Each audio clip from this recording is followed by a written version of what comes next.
दोस्तों नमस्कार, मैं उपेन यादव। आप सबका इस लाइव प्रोग्राम में स्वागत है।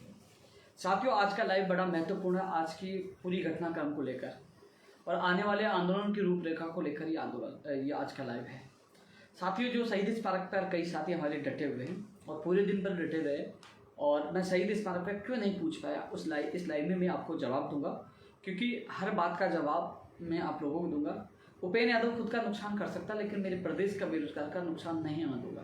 मैं अपनी जान दे दूंगा, लेकिन कभी भी मेरे कर्तव्य से, मेरे वादे से कभी पीछे नहीं हटूंगा। मैं 9 साल से लगातार युवा बेरोजगारों के हित के लिए लड़ता आया हूँ और हमेशा लड़ता रहूँगा।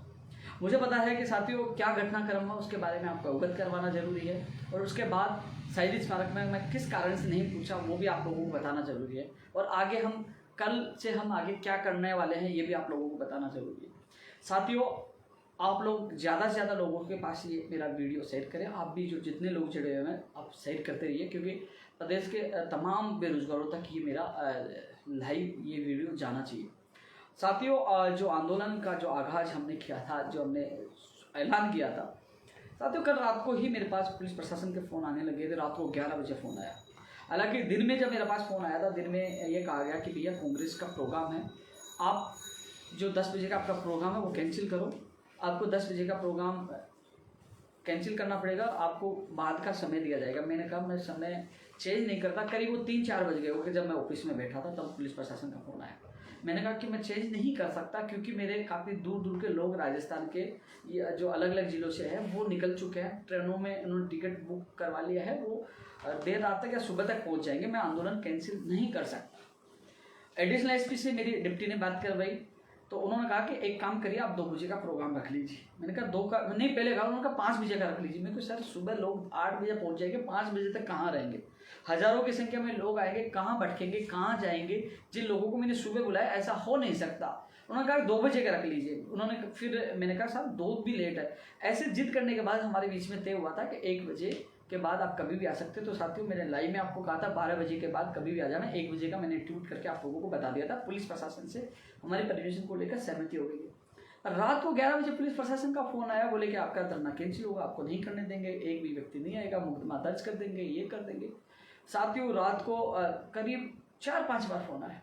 उसके बाद मेरे असमंजस की स्थिति थी, लेकिन ये जरूर था कि आंदोलन दबेगा नहीं। मैंने साफ कह दिया, मेरे प्रदेश के युवा घर से निकल चुके, आंदोलन नहीं रुकेगा, आपको जो करना वो करिए। ये आंदोलन न मैं कुछ नहीं दूंगा और न रुकने दूंगा।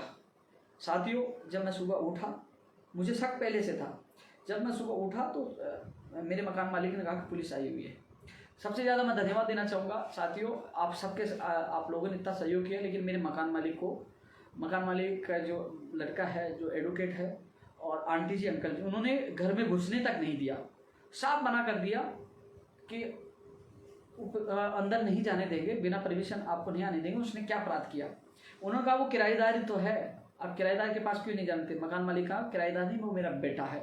साथियों, 2-3 घंटे तक पुलिस को अंदर नहीं जाने दिया, पुलिस को बाहर रोक के रखा। जिस दौरान जब पुलिस बाहर थी तो मैं आपको लाइव वीडियो के माध्यम से अवगत करवाया। मैंने तमाम मीडिया के साथियों को बोला, सोशल मीडिया पे डाला और मीडिया के साथी यहाँ पहुँच गए थे। मुझे 1 बजे आपके बीच में आना था, मैंने ऐलान कर दिया था। मैंने कहा था कि चाहे मुझे पुलिस रोके, कुछ भी करे, मुझे 1 बजे पहुंचना है। मैं किसी भी हालात से, क्योंकि स्थिति यह होगी थी, मैं मकान के ऊपर से आता तो छत पे भी पुलिस वाले, छत के ऊपर भी पुलिस वाले थे, चारों तरफ चप्पे चप्पे पे पुलिस थी। डिप्टी था, एसएचओ था और चारों तरफ गाड़ियाँ थी, चारों तरफ से मुझे पैक कर रखा था। मुझे पता था कि मुझे खतरा है, मेरे को कुछ भी हो सकता, लेकिन मैंने कहा कि मेरा प्रदेश का युवा बेरोजगार जयपुर आया तो मैं रुकूंगा नहीं, उनके सपनों के साथ खिलवाड़ है, मुझे निकलना होगा। मैं फिक्स 1 बजे घर से जैसे ही निकला, मुझे वहाँ से गिरफ्तार करके सिपरापत थाने ले जाया गया। वहाँ मुझे रखा गया काफ़ी देर। हालांकि पुलिस प्रशासन ने मेरे साथ बदतमीजी नहीं की, ने मुझे हालांकि मुझे आराम से रखा, सच सम्मान रखा। मैं झूठे आरोप किसी पे नहीं लगाऊंगा। लेकिन बाद में मुझे बताया गया कि जो मेरा मुकदमा 5 जुलाई का था, उसमें बोले कि आपको आईडी चाहिए, आपको जमानती चाहिए। मैंने कहा मैं नहीं लूँगा जमानत, लेकिन मैं चाहता तो जमानत नहीं लेता, लेकिन मुझे आगे को इस आंदोलन को जिंदा रखना है। क्योंकि मैं जमानत नहीं लेता, मुझे अंदर जेल में डाल देते। लेकिन मेरे साथी रविंद्र पूछे, उनके आईडी लगाए और मुझे थाने से कोविड-19 का जो संक्रमण का जो मुकदमा दर्ज था 5 जुलाई को, उसमें मुझे जमानत हुई। उसके बाद मैं छूटा, मैं आया। साथियों, मैं घर आने के बाद घर में ऑफिस आया। ऑफिस में कुछ मीडिया के साथी, उसमें कुछ और भी लोग थे मिला। हालांकि एक भ्रांति और फैला दी गई थी मेरे घर तक वहाँ पुलिस प्रशासन मेरे घर भी गया, घर तक ये बात पूछा दी कि इतना डर स्थापित कर दिया कि इनकाउंटर कर देंगे, फंसा देंगे, मरवा देंगे, कई चीज़ें होगी। तो आपको पता है कि मैं लगातार माफियाओं के खिलाफ आवाज़ उठा रहा हूँ। पेपर लीक, ये जो माफिया एक तरह से माफिया हैं, तो आपको पता है कि किसी के भी माता पिता को डर लगेगा, क्योंकि वो जब वीडियो देखा, सोशल मीडिया पे देखा, तो हालात थोड़ा सा उनके चिंताजनक हो गए थे। वो अवसाद की स्थिति में थे जब लगातार उनका कॉल मैसेज आना। आप जानते हो कि जिस प्रकार मुझे उठा के ले गए, मुझे पता नहीं चला, 1 मिनट में उठा के गाड़ी में डाल दिया। तो जिस प्रकार मुझे ले गए तो वो चिंतित थे, दुखी थे, उनसे बात करना। फिर सबसे बड़ी बात है कि एक बार इधर आना। ये मेरा छोटा भाई है, जो पिछले कुछ दिनों से यहाँ जयपुर आया। ये बीमार चल रहा है, इसको डॉक्टर को दिखाने के लिए मैं यहाँ जयपुर लेके आया था, मेरे पास डॉक्टर को दिखाने के लिए। ये अकेला मकान में था। ये थोड़ा जैसे ये स्थिति हुई, क्योंकि ये गाँव में रहता है, बीमार था, तो मैं जयपुर लेके आया था। जैसे पुलिस आई, इतना माहौल बिगड़ा, मुझे गिरफ्तार करके लिए अकेला रह गया था। तो थोड़ा स्थिति इनकी भी, जिस प्रकार ये भी थोड़ा सा परेशान अवसाद, क्योंकि पहले से बीमार था। तो ये चीज़ें थी। फिर भी मैं मेरे माँ बाप, भाई, सबको छोड़कर आने के लिए मैं तैयार था। मुझे सही स्मारक आप लोगों के पास जाना था। मुझे पता कि आप लोग निकले हुए, कई ऐसे भी लोग थे, क्योंकि साथियों आज संख्या करीब 5,000 प्लस 5 से 10,000 के करीब लोग आए हैं जयपुर में। अलग अलग जगह रुके, उनका इंतजार ये था कि उपेंद्र भाई कब शहीद स्मारक पहुंचे, हम पहुंचे। लेकिन फिर भी 500, 700, 800, 1000 के करीब लोग वहां पहुंच गए, क्योंकि उन्होंने साहस दिखाया और उन्होंने मेरी रिहाई की मांग की। साथियों, मैं आप सबको धन्यवाद दूंगा जो तमाम सोशल मीडिया पर एक रिकॉर्ड किया, करीब 4 लाख के करीब आपने ट्वीट किया, ट्रेंड करवाया, पूरे देश में माहौल गरमाया कि राजस्थान में उपेंद्र यादव को गिरफ्तार किया गया है। रीट और एसआई के लिए लोग प्रदर्शन करें, जो पेपर लीक हुआ, सारी चीज़ों एक पूरी तरह से आज आप लोगों ने एक ताकत का एहसास सभी राजनेताओं को कराया। और आपको पता है, आपकी ये ताकत हमारे युवाओं के संघर्ष की बड़ी जीत हुई। मुझे रिहा करना पड़ा। जो शहीद स्मारक की जो घटना है साथियों, जब बीजेपी सरकार थी, तब जब मैं आंदोलन करता था, जब आंदोलन में करता था, तो मेरे आंदोलन में कोई भी कांग्रेस का नेता शामिल नहीं होता था। क्यों नहीं होता था साथियों? इन राजनीतिक पार्टियों की, सरकारों की पॉलिसी होती है, यदि कोई राजनेता आपके साथ आएगा तो तुरंत आरोप लगाते, आंदोलन को खत्म करने में टाइम नहीं लगाएंगे, ये तो उस पार्टी के इशारे पे काम कर रहा है। जब मुझे पता चला कि एबीवीपी के छात्र नेता वहाँ मौजूद थे, वो उस आंदोलन का नेतृत्व कर रहे थे, ऐसी स्थिति में मैं जाता तो मेरे ऊपर आरोप लगते कि एबीवीपी या बीजेपी के कहने पे मैं कर रहा हूँ, क्योंकि मैं इस आंदोलन को जिंदा रखना चाहता हूँ। पहले दिन से बिना गैर राजनीतिक पार्टी, बिना गैर राजनीतिक मंच, यानी कि शुद्ध बेरोजगारों के साथ मैं आंदोलन करता आ रहा हूँ।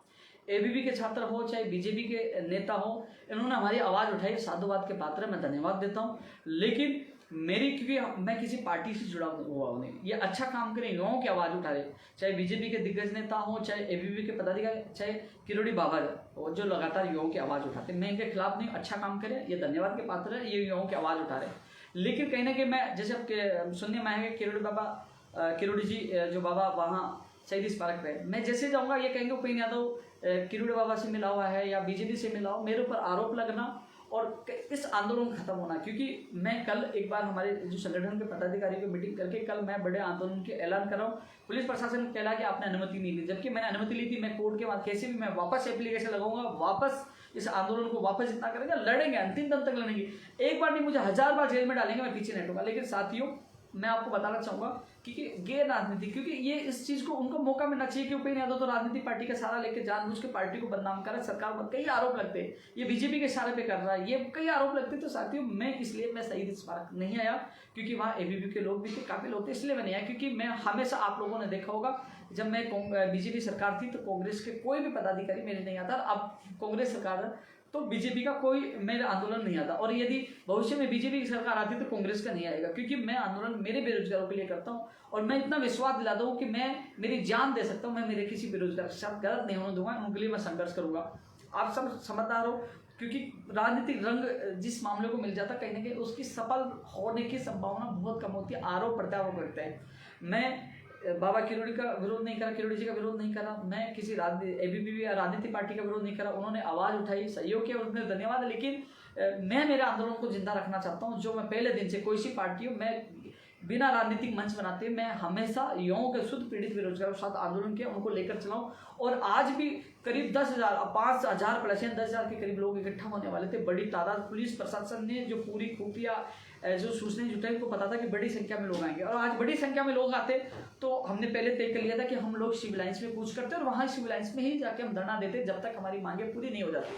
उनको पूरा पता था कि इस बार बड़ा कुछ होने वाला, क्योंकि 10 तारीख को, 20 तारीख को हम चले गए, 22 तारीख को हम चले गए और हमने 8 तारीख की लड़ाई का ऐलान किया था। आपने मेरा लाइव में भी देखा होगा। तो पुलिस प्रशासन को पूरा एहसास था कि इस बार बड़ा पंगा होगा। उससे पहले ही चारों तरफ से नजरबंदी कर दी गई। मैं घबराया नहीं, फिर भी मैं आप लोगों के लिए निकला। मुझे लिखित में भी लिया गया है कि भविष्य में आप बिना परमिशन कोरोना गाइडलाइन में आप कोई भी आंदोलन नहीं करोगे, लिखित में मुझसे लिया गया है।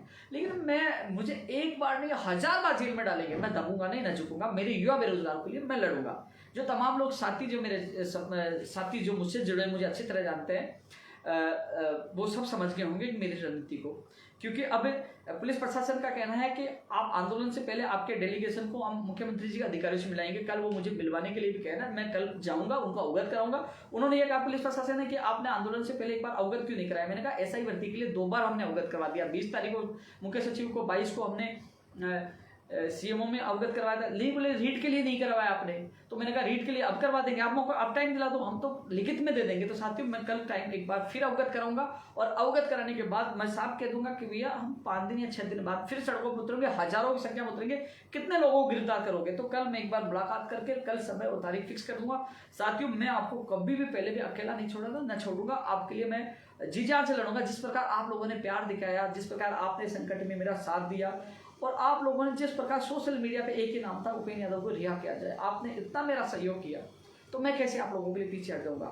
मरते दम तक आपके लिए संघर्ष करूंगा। साथियों आज युवा ताकत का एहसास पूरे राजनेताओं को, पूरी सरकार को हो गया कि हाँ राजस्थान में युवा कितने साथ। क्योंकि साथियों आप लोगों के लिए इसलिए तो मरता हूँ कि मुझे पता है कि मेरे युवा मेरे साथ दिल से जुड़े हुए, दिल से जुड़े। आज एहसास आप लोगों ने करवा दिया कि हर जगह एक ही आवाज़ थी। आपने इतना मेरा साथ दिया। वहाँ शहीद स्मारक में जो लोग पूछे वो नारे लगा रहे थे कि उपेंद्र यादव को रिहा किया जाए। मैं आप सबका हाथ जोड़कर दिल की गहराई से आपका मैं अभिनंदन करता हूँ, धन्यवाद देता हूँ। लेकिन साथियों इतना विश्वास दिला दूँ कि ये लड़ाई खत्म नहीं हुई, कि आज जो पूरे नेशनल में ये अपना मुद्दा छाया हुआ है, क्योंकि एक मामला हाईलाइट हुआ है और इस आंदोलन को हम रुकने नहीं देंगे। कल मुलाकात के बाद मैं तारीख की घोषणा करूंगा और हम सब मिलकर लड़ाई लड़ेंगे। क्योंकि साथियों जिस प्रकार जो अपराधी है, जिस प्रकार पेपर लीक का मास्टरमाइंड बत्तीलाल की फोटो वायरल हो रही है, वो किस किस से मिला, इसमें कौन कौन लिप्त है, कहाँ कहाँ पेपर पूछा है, कि नेट बंदी से पहले पेपर आया है तो कहाँ कहाँ गया। नेट बंदी का मतलब सुबह 5 बजे नेट बंद हो, उससे पहले यानी कि रात को पेपर आया, तो किस किस को दिया, कहाँ कहाँ तक पूछा, इसकी कड़ी सरकार पकड़े, एसओजी से जांच करें। क्योंकि पेपर मुझे लगता है जिस प्रकार 1-2 दिन पहले आया था, कहीं ना हजारों की संख्या में, मान लीजिए किसी कोचिंग वालों को भी दे दिया होगा, तो कितने लोगों तो गया। और इसके अब सबसे बड़ा सवाल है साथियों इसकी तय तक, क्योंकि इसमें अब रोचक हो गया कि कहीं ना कहीं किसी राजनेता का संरक्षण इन लोगों को प्राप्त है और हम सब मिलकर पीछे पड़ेंगे तो उस राजनेता का चेहरा भी बेनकाब होगा और कड़ी से कड़ी जुड़ेगी तो वो तमाम लोग जेल भी जाएंगे। और साथियों हम सब मिलकर आज पहले एसआई में हुआ, फिर रीट में हुआ और फिर अब पटवारी अन्य भर्तियों में होगा, तो हम सबको लड़ना होगा कि सख्त से सख्त गैर जमानती कानून बने। एसआई भर्ती 2021 का जो एसआई का पेपर जो बीकानेर से पाली आया, 12 लोग गिरफ्तार हुए और उसके बाद उस जांच को रोक दिया। 12 लोगों ने कहाँ सर्कुलेट किया, कितने व्हाट्सएप पे डाला, ओमार सीट कैसे बाहर आई, जयदेव का क्या हुआ, वीडियो कैसे, और डमी अभ्यर्थी जो पकड़े गए थे, वो सारी चीजों उनको खुलासा नहीं है, उनको दबा दिया गया।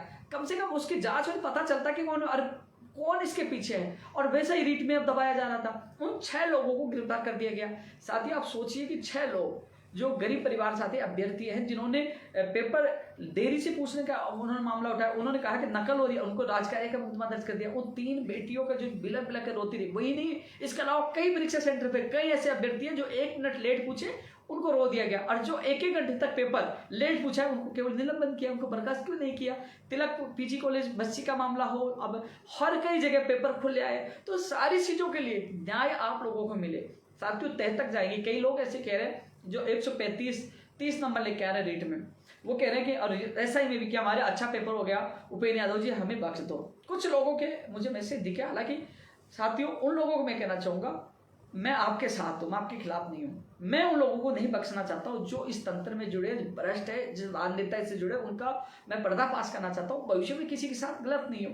और रही बात जब जांच होगी, जब एसओजी जांच करेगी, हम सबका दबाव होगा, आप भीड़ तंत्र का दबाव होगा, निष्पक्ष जांच होगी। जैसे डिग्री में जांच हुई थी और वो पेपर रद्द करना पड़ा था, उनके पास सबूत आए थे, तो पूरी जांच होगी तो आपके सामने भी आ जाएगी। आपको पता लग जाएगा कि इन्हें कितने हजारों को सर्कुलेट कर दिया, हजारों को सर्कुलेट करेंगे, तो साथियों फिर आपका भी नंबर नहीं आएगा। इसलिए आप भी इस लड़ाई में साथ हो कि निष्पक्ष एसओजी से जांच हो, कम से कम वो अपराधी पकड़े जाए। कौन कौन साथ है, तो दूध का दूध और पानी का पानी हो जाए। क्योंकि इन युवाओं को न्याय मिलना बहुत जरूरी है। जो कई सालों से तैयारी कर रहे थे रीट के लिए, कई सालों से तैयारी कर रहे थे साथियों। कई लोग मैसेज कर रहे हैं भर्ती रद्द होनी चाहिए। साथियों, जब ये पूरे तंत्र के सारे लोग पकड़े जाएंगे, सारे लोगों तक पता, इन लोगों के पास पेपर गया, पूरी चीजें खुलासा हो जाएगा, तो आपको पता सब बंडाफोड़ होगा, राजनेता का नाम आएगा, सब तक दोनों भर्तियां रद्द हो जाएंगी। जब ये चीज पकड़ी जाएंगी और सारी चीजें खुल के आ जाएगी, ये पेपर कहाँ कहाँ तक पहुंचा है, सारी चीजें कनेक्शन जुड़ जाएगा, तो कहने की जरूरत नहीं, इनको सरकार को पेपर रद्द करना पड़ेगा, क्योंकि सारा खुलासा हो। लेकिन खुलासा करवाने के लिए, इनको पकड़वाने के लिए हमें भीड़ तंत्र, इनकी हमें आवाज बुलंद करनी पड़ेगी। साथियों, आज पूरे प्रदेश की मीडिया ने इतना सपोर्ट किया, मैं पूरी मीडिया का हाथ जोड़कर धन्यवाद देता हूं कि आप लोगों ने पूरा सपोर्ट किया। लेकिन एक चीज और बता दूं, कई लोगों की गलतफहमी, उपेंद्र यादव को जेल में डाल दिया तो उपेंद्र यादव घबरा गया, डरता किसी के बाप से नहीं, सीना ठोक के कहता हूं लड़ूंगा, हार नहीं मानूंगा। मेरा छोटा भाई बीमार था, या मौजूद था, घर वाले परेशान थे, फिर भी इतना हौसला है कि मेरी वजह से मेरे परिवार के माँ बाप, मेरे माँ बाप रो सकते हैं, लेकिन मैं लाखों बेरोजगारों के माँ बापों को रोने नहीं दूंगा, उनके विश्वास पे खड़ा उतरूंगा। मुझे उन बेटियों के आंसू, मुझे उन 6 बेरोजगारों की पीड़ा, उनके परिवार के साथ, तब मैंने ऐलान किया था कि नहीं, 30 तारीख को बड़ा कुछ होगा। और फिर भी मैं दुखा नहीं, मैं घर से निकला मदमस्त होकर, सीना तान के निकला, हाँ गिरफ्तार करना तो करिए, गिरफ्तार किया, लेकिन आप युवाओं की ताकत के आगे मुझे रिहा करना पड़ा। ये सबसे बड़ी आपकी जीत है। और धीरे धीरे हमारे संगठन को, आप लोगों के, हम सब मिलकर एक बड़ी ताकत हमारी बन रही है। तो साथियों, कल एक बार अधिकारी जो मुझे आज विश्वास दिलाने के साथ एक बार मैं अवगत कराऊंगा कि भैया हम चाहते हैं हमें न्याय मिले, और कल साथ में ही अल्टीमेटम के साथ जो कानूनी प्रक्रिया, जो उनको कहते हैं लिखित में 1 नहीं 10 पन्ने दे दूंगा, और कल ही तारीख फिक्स करके हम इस लड़ाई को, आर पार की लड़ाई लड़ेंगे। क्योंकि जांच होगी तो कई बीच में बड़े बड़े लोगों का, जो संरक्षण दे रहे नेताओं का, उनका पर्दाफाश भी होगा, और इस लड़ाई को हम सब मिलकर लड़ेंगे। जो लोग, मैं शहीद स्मारक क्यों नहीं आया और मैं क्यों नहीं जा रहा, ये चीज का जवाब आप लोगों को मिल गया होगा। हालांकि जो आंदोलन कर रहे हैं, अच्छी बात है, आंदोलन कर रहे हैं, तो हमारी इन मांगों को, मेरे प्रदेश के बेरोजगार की मांगों को बल मिल रहा है, हमें मजबूती मिल रही है, हमारे संघर्ष में कोई साथ आ रहा है, उसका स्वागत है। बहुत बहुत धन्यवाद, आप सहयोग कर रहे हो, हमारी संघर्ष को बहुत बड़ी मजबूती मिलेगी। लेकिन मेरे साथ जाने के बाद हमारा आंदोलन कमजोर कर दिया जाएगा कि ये उनसे मिला। जब मैं निष्पक्ष रहूंगा, मेरे साथ निष्पक्ष शुद्ध बेरोजगार रहेंगे, तो कहीं ना कहीं मेरा आंदोलन, मेरा मतलब हम सब का आंदोलन, हम मेरे सारे तमाम बेरोजगार आंदोलन मजबूत रहेगा, और कहीं ना कहीं वो मांग भी पूरी हो पाएगी। क्योंकि कई बार आपने देखा होगा, पहले भी कई आंदोलन हुए, तो ये कहते थे उन आंदोलनों को कुचल दिया गया कि ये तो किसी राजनीतिक पार्टी से प्रेरित है। तो साथियों, मुझे, मेरा दिमाग, मेरा सारी रणनीति ये रहती है कि मुझे ये केंद्र सरकार है, मेरे युवा बेरोजगार का काम कैसे करवाना, उनका काम करवाने के लिए मुझे कोई सी भी रणनीति, मुझे मेरी जान देनी पड़े तो मैं पीछे नहीं हटूंगा। मेरे लिए मेरा युवा सबसे पहले, युवाओं के अधिकारों के लिए मैं पीछे कभी पहले भी नहीं हटाता, न अब हटूंगा। मैं खुद का नुकसान कर सकता हूँ, लेकिन मेरे किसी युवा बेरोजगार का नुकसान नहीं होने दूंगा। साथियों, सुबह से मैं खुद भी पहले थाने में था, कि मैं खुद भी अभी तक इतना पूरा शरीर, मैं बिल्कुल थक चुका हूँ, लेकिन मेरे आपके बीच में आना बहुत जरूरी था, क्योंकि मैं एक किसान का बेटा हूँ, आम परिवार का घर से निकला हुआ हूँ, और आप लोगों का, क्योंकि आप लोगों का बहुत विश्वास है, आप लोग इंतजार कर रहे थे, और सबसे बड़ी बात, आप लोग इतने चिंतित थे कि हमारा उपेंद्र भाई कहाँ गया। आप लोगों ने इतना प्यार, इतना सम्मान, इतना सब साथ दिया ना, तो इससे मुझे ताकत मिली है। मैं जब, आपने मेरी बाइट देखना, वहीं बाहर किसी मीडिया वालों ने मेरी बाइट ली थी, मैंने डाला, थाने के बाहर निकलते ही मैंने सबसे पहले अल्टीमेटम दिया था कि लड़ाई रुकी नहीं है। गया तब अल्टीमेटम देके गया था कि ये लड़ाई हमारी समाप्त होगी नहीं होगी, क्योंकि जब तक कानून नहीं बन जाए, जब तक SI भर्ती 2021 रीड 2021 के अभ्यर्थियों को न्याय नहीं मिल जाए, जब तक ऐसे निष्पक्ष जांच नहीं हो जाए, हम लोग इस आंदोलन को समाप्त नहीं होने देंगे, ना कुछ नहीं देंगे, लड़ेंगे। तो सभी साथियों से मेरा निवेदन है, तमाम लोगों तक ये मेरा लाइव पूछाए, और भर्तियों के लोगों से ये कहना चाहूंगा कि जो कल पंचायत राज LDC भर्ती 2013 का धरना है, मैं 12 बजे वहां पूछूंगा। केवल पंचायत राज LDC भर्ती के जो अभ्यर्थी वो इकट्ठे हुए, उन्होंने प्रोग्राम रखा, मुझे भी आमंत्रित किया, तो कल 12 बजे मैं शहीद स्मारक उनके धरने में जाऊंगा। इसके अलावा जो और अन्य भर्तियों के लेकर भी मैं कल जाऊंगा, तो उनको वो वादा याद दिलाऊंगा। मुझे पता है कि प्रदेश के तमाम बेरोजगार, चाहे चिकित्सा विभाग हो, शिक्षा, मुझे सब पता है। मैं कुछ दिन से मैं 30 तारीख के आंदोलन की वजह से बिजी था, आपकी भर्तियों को लेकर मैं आपका लाइव में जवाब भी नहीं दे पा रहा हूँ, लेकिन जैसे मैं अगली बार आऊँगा आपके हर बात का जवाब दूंगा, आपके लिए क्या आपकी स्थिति है, क्या कौन सी भर्ती है, उसका भी जवाब दूंगा। लेकिन सबसे बड़ी बात है, आज सब लोगों ने सोशल मीडिया पर अपनी भर्ती को भूलकर एक ही आवाज थी, उपेंद्र भाई को रिहा किया जाए। और इतना सोशल मीडिया पूरे देश में ट्रेंड होता था, पूरे देश में 1 नंबर पर ट्रेंड होता रहा, तो ये आपकी ताकत है और ये मेरा 9 साल की संघर्ष की असली जीत है। मुझे लगा कि हाँ, मेरे युवा मेरे साथ है। साथियों, आप लोग यूं ही मेरे साथ बने रहे तो मैं आप लोगों के लिए जान दे दूंगा, पीछे नहीं हटूंगा, आपके लिए अंतिम सांस तक संघर्ष करूंगा। तो साथियों, आप सबको बहुत बहुत धन्यवाद, आपका बहुत बहुत आभार, मेरे मकान मालिक का विशेषकर आभार और प्रदेश की समस्त मीडिया का बहुत बहुत धन्यवाद, क्योंकि आप आवाज़ बेरोजगारों की बुलंद कर रहे हो और आपकी वजह से आज मैं जिंदा हूँ। सबसे बड़ा रोल मीडिया का है, तो हर चीज़ को उठाकर मुझे बचाने का काम किया है। साथियों, हालांकि इस दलदल में मैं उतरा हूँ, मेरी जान को भी खतरा है, किसी माफिया मेरे पीछे पड़ेंगे और हर रणनीति से कई लोग, बड़े बड़े नेता लोग मुझे फंसाने की कोशिश करेंगे, लेकिन मैं कभी भी, चाहे मुझे फंसाए, जेल में डाले, मैं पीछे नहीं हटूंगा। आप लोगों के लिए लड़ता रहूंगा, अंतिम सांस तक लड़ता रहूंगा। फिर अगले लाइव में आपसे मुलाकात करूंगा। तब तक के लिए बाय।